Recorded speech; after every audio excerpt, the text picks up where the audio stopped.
Right, Team USA coach Nate Tibbetts took the podium to address why it took so long for Caitlin Clark to finally become the starter, okay? And the dominance she had in this monster win. I don't know if he was forced to not start her.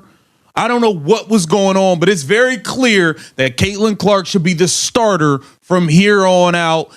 Nate Tibbetts took the podium to address this entire situation. Are you ready for this? Because what just happened inside Team USA is something nobody saw coming. The head coach? Gone. Vanished overnight without a single explanation. A brand new coach walks in. First decision he makes? Starts Caitlin Clark. The same Caitlin Clark that the previous staff refused to start even after she broke 5 world records in her very first game. 5 records. 1 game. Still benched. Then the new coach arrives. Clark starts. Final score? USA 101, New Zealand 46. And then, live on camera, the new coach stands at that podium and tells the entire world that not starting Clark from day one was a mistake. A coach admitting on live television that the previous approach was wrong. If that does not make you want to keep watching, nothing will. Because this story does not start with the New Zealand game. It starts 8 months earlier. Caitlin Clark had not played a single competitive game in 239 days. Serious injury, completely sidelined. The most talked about player in women's basketball, just gone. And when she finally came back, when she stepped onto that floor in Puerto Rico for her very first senior Team USA appearance, nobody knew what version of Clark was going to show up. Was she rusty? Was she still recovering? Was she even close to the player she was before the injury? First game back, 17 points, 12 assists, 5 FIBA world records broken in a single game. On her debut, coming off 8 months of injury against international competition. That is not a return. That is a statement. And what happened next, in the days that followed, is where this story gets genuinely hard to watch. The coaching staff looked at 5 world records and decided the rotation needed balance. Kara Lawson was the head coach, experienced, appointed by managing director Sue Bird herself. She had a plan and she had a philosophy. That philosophy in the opening games was simple.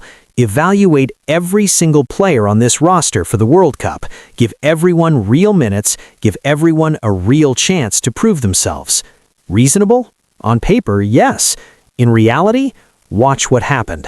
Clark went from 5 world records in Game 1 to inconsistent and reduced roles in the games that followed. The starting lineup shuffled, the rotations changed. The player who just delivered the most dominant individual debut in FIBA qualifying history was being managed, fitted into a system built around equal opportunity rather than being unleashed as the primary weapon she clearly was. The offense felt it immediately. The pace dropped, the ball slowed down, the assist numbers dried up. Team USA kept winning, the talent gap was always going to be too wide, but something felt flat. Something felt held back, like an engine being deliberately restricted from running at full power. And when a reporter stood up at a press conference and asked Lawson directly, point blank, about Clark's role going forward, the answer never came. Team unity. Everyone deserves to shine. This is a roster full of great players. Everything except a straight answer to a straight question. Then, everything changed overnight. Lawson left, returned to Duke University for the NCAA tournament, her college coaching responsibilities pulling her away from the national team. Nate Tibbetts stepped in, assistant coach, head coach of the Phoenix Mercury, now suddenly running Team USA. And his very first move, he put Caitlin Clark in the starting lineup. No experiments, no balance speeches, no committee decisions. He walked in, looked at the exact same roster Lawson had been coaching for 2 games, and made the call that the previous staff spent 2 games avoiding. Best player starts, offense runs through its best playmaker, team built around its greatest weapon. Simple, obvious, immediate. Game 4. Clark starting, USA 101, New Zealand 46. 55 points, the most dominant single performance of the entire tournament. New Zealand, a fully funded professional program, reduced to 46 total points across 4 complete quarters, 11.5 points per quarter. Complete, total humiliation. I mean, I thought the game was a little clunky. I felt like we probably didn't play our best. I thought Paige played really well.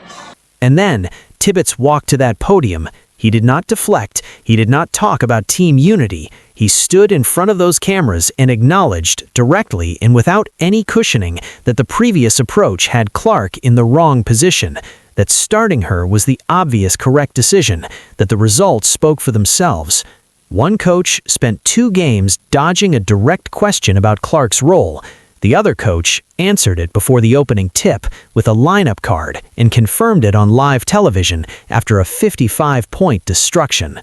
Now let the numbers tell the rest of the story. Because numbers do not have agendas. They do not protect anybody. They just tell the truth.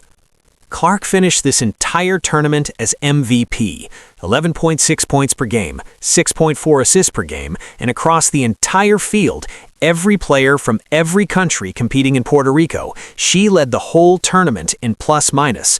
Not just Team USA, the entire tournament, every roster, every country, every single player from every program.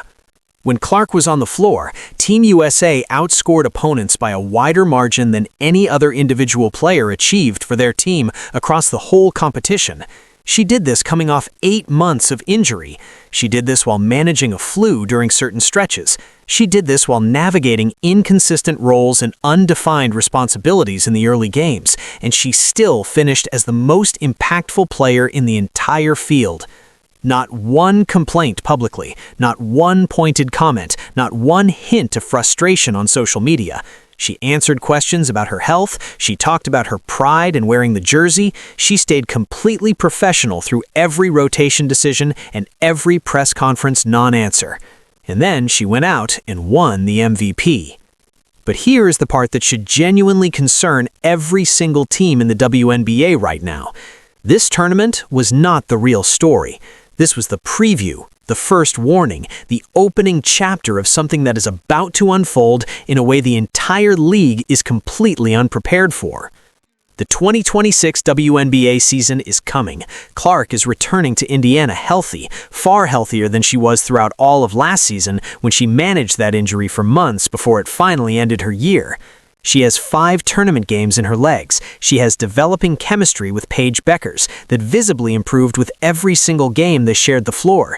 She has the confidence of a player who just won tournament MVP while still not at full health.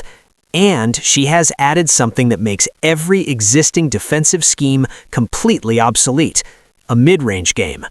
Before this tournament, opponents could at least build a scheme around taking away her 3-point range, push her off the line, make her uncomfortable inside the arc. It was never a perfect answer, but it gave coaches something to work with, a theoretical solution to an impossible problem. That theoretical solution no longer exists. She pulls up from 18 feet now with the same mechanical consistency she brings to the logo 3. If you go under screens to protect against the deep ball, mid-range. If you chase her over screens, she drives to the paint. If you switch, her skill advantage makes it irrelevant. There is no safe choice anymore. Every defensive decision creates a new problem somewhere else on the floor. The coaching staff at this tournament learned a very public and very permanent lesson. You do not manage greatness. You do not fit it into a balanced rotation. You do not avoid direct questions about it at press conferences. You start it, you build around it, you get out of its way and let it operate.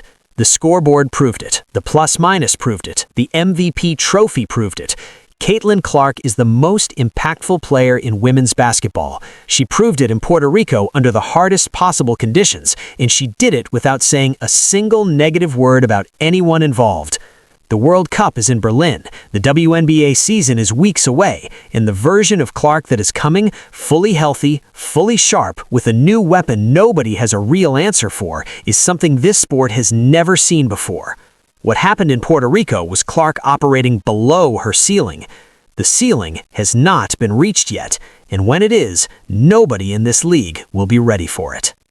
Drop a comment right now. Should Tibbets be the permanent head coach for the World Cup in Berlin? Because the way this tournament ended, that answer feels pretty obvious. Subscribe, turn on notifications. Berlin is coming, and so is she.